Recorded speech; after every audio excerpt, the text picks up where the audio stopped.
Avant d'être un scandale international, le drame du sang contaminé a été une affaire française qui a profondément bouleversé l'opinion.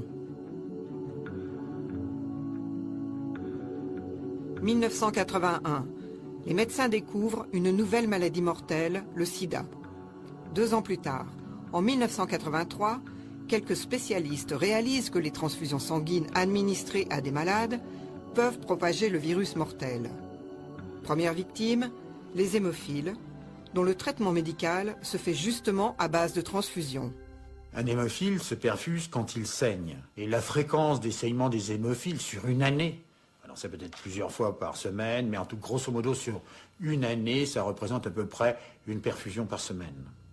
Aux alentours de 52 par an. Edmond Luc Henry a été contaminé par le sida après des transfusions en 1984. Comme lui, un hémophile français sur 2 sera contaminé en France au milieu des années 80. La maladie se répand à toute vitesse, car chaque poche de transfusion est fabriquée avec plusieurs donneurs. Il suffit qu'un échantillon soit contaminé pour que toute la poche devienne mortelle.